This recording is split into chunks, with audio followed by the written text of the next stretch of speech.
Hello बच्चों। तो आज हम आपकी कक्षा 6 की पाठ्य पुस्तिका मल्हार का तीसरा पाठ पढ़ेंगे, जिसका नाम है पहली बूंद। इसके लेखक श्री गोपाल कृष्ण कौल जी हैं।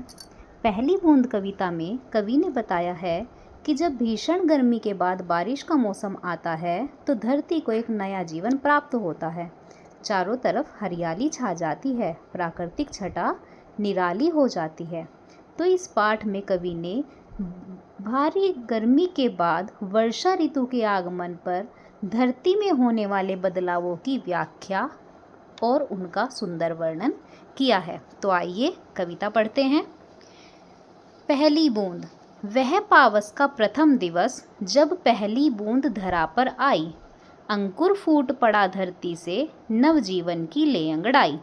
देखिए, सबसे पहले होता है वह पावस। पावस का मतलब होता है बारिश का मौसम। बारिश के मौसम का प्रथम मने पहला, दिवस मने दिन। ठीक है।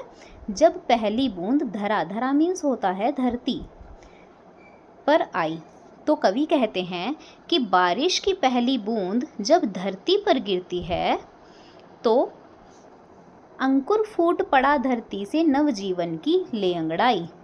तो धरती के अंदर जो बीज होते हैं उन बीजों में से अंकुर फूटने लगते हैं, और उन अंकुर का फूटना ऐसा लगता है जैसे वह बीज अभी अभी अंगड़ाई लेकर जाग गया हो। Next paragraph. धरती के सूखे अधरों पर गिरी बूंद अमृत सी आकर, वसुंधरा की रोमावली सी हरी दूब पुलकी मुस्काई, पहली बूंद धरा पर आई। इन पंक्तियों में कवि कहना चाहते हैं कि धरती के सूखे अधरों पर, अधरों मीन्स होठों पर, धरती के सूखे होठों पर जब पहली बूंद गिरती है तो वो ऐसा लगता है मानो अमृत के समान गिरी हो। ठीक है, जैसे धरती को नया जीवन मिल गया हो। वसुंधरा की रोमावली सी हरी दूब पुलकी मुस्काई, और धरती रूपी सुंदरी के रोमों की पंक्ति की तरह हरी घास चारों ओर दिखाई दे रही है, मानो धरती रोमांचित होकर हरी घास के रूप में अपनी प्रसन्नता प्रदर्शित कर रही हो। और ये सब किस वजह से है?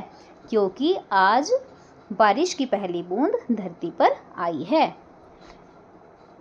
अगली लाइन पे आते हैं। आसमान में उड़ता सागर लगा बिजलियों के स्वर्णिम पर, अर्थात कवि बादलों को आसमान में उड़ता हुआ सागर बता रहे हैं, क्योंकि सागर की तरह बादल भी जल को अपने अंदर समेटे रहता है।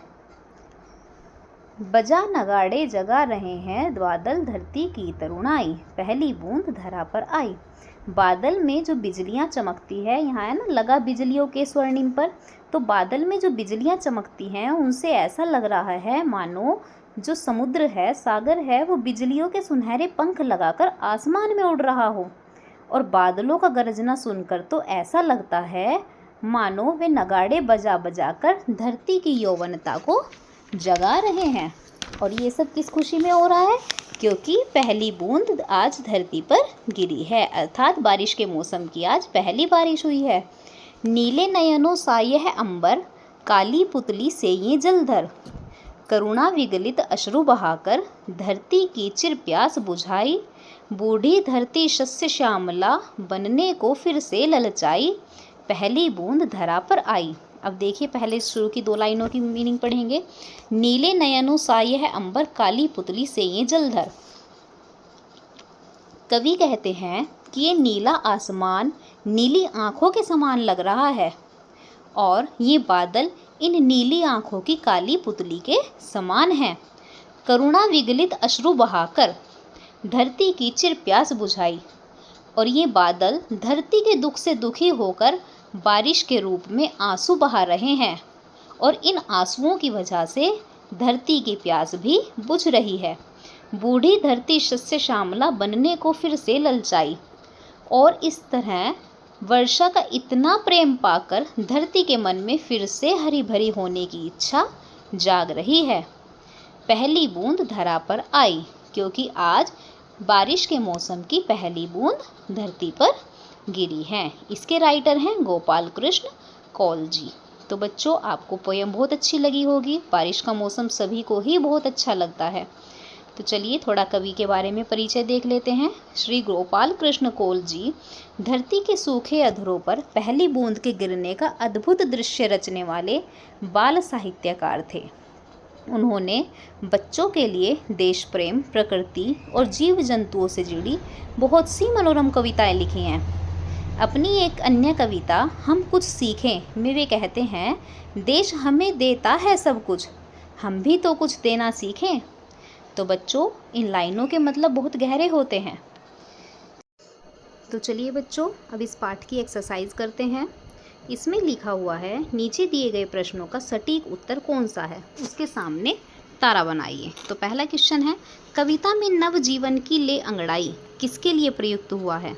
तो ये आपको पता होगा, हमने अभी पोयम पढ़ी, बादल, बूंद, अंकुर या पावस। तो इसमें आंसर होगा अंकुर। ओके, नेक्स्ट है, नीले नयनों सा यह अंबर, काली पुतली से ये जलधर में काली पुतली किसे कहा गया है? तो इसमें बादल को काली पुतली कहा गया है।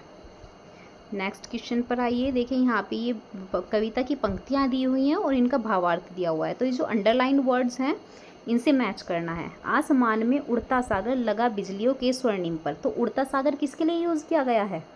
बादल के लिए। बजा नगाड़े जगा रहे हैं बादल धरती की तरुणाई, बजा नगाड़े मेघ गर्जना।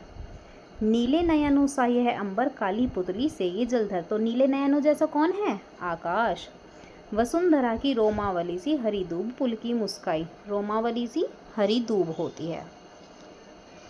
ओके, नेक्स्ट अब है सोच विचार के लिए। बारिश की पहली बूंद से धरती का हर्ष कैसे प्रकट होता है? बारिश की पहली बूंद आने पर धरती के अंदर से अंकुर फूटने लगते हैं। धरती की प्यास बुझने के बाद जो हमारी धरती है वो हरी भरी हो जाती है और इसी प्रकार धरती का हर्ष प्रकट होता है। कविता में आकाश और बादलों को किनके समान बताया गया है? कविता में आकाश को नीले आँखों जैसा और बादलों को उन आँखों की काली पुतली जैसा बताया गया है। अब देखिए, अंकुर फूट पड़ा धरती से नव जीवन की ले अंगड़ाई। कविता की इस पंक्ति में फूटने का अर्थ पौधे का अंकुरण है। फूट का प्रयोग अलग अलग अर्थों में किया जाता है, जैसे फूट डालना, घड़ा फूटना। फूट शब्द का प्रयोग ऐसे वाक्यों में कीजिए जहाँ इसके भिन्न भिन्न अर्थ निकलते हों। तो हम इसके क्या क्या सेंटेंसेस बना सकते हैं? दीवार से चोट लगने के कारण उसका सिर फूट गया, घड़े पुराने होकर फूट गए, है ना। अपने दोस्त से बिछड़ने पर वह फूट फूट कर रोई थी। तो इस तरह के सेंटेंसेस हम बना सकते हैं इसमें। अब देखिए नेक्स्ट शब्द पहेली यहाँ पर करते हैं। ये एक प्रकार का वाद्य यंत्र, यहाँ पर देखिए तो ये हो गया एक प्रकार का वाद्य यंत्र। क्या होता है? नगाड़ा। आँखों के लिए और क्या शब्द यूज होता है? नयन। ठीक है। जल को धारण करने वाला जलधर।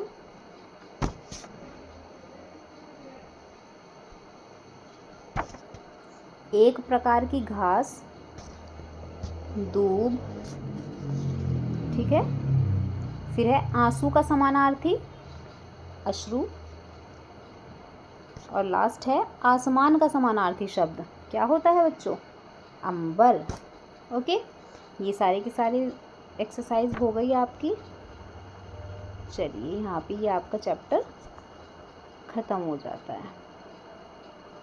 ठीक है बच्चों, तो आपको हमारे चैनल में बाकी के सब्जेक्ट से रिलेटेड भी आपकी वीडियोस मिल जाएंगी, जिनमें पूरी एक्सप्लेनेशन और एक्सरसाइज सब कुछ हम कराए रखेंगे। ठीक है, तो अगर आप लोगों को वीडियो पसंद आती है तो अपने दोस्तों के साथ शेयर करना भी ना भूलें। धन्यवाद।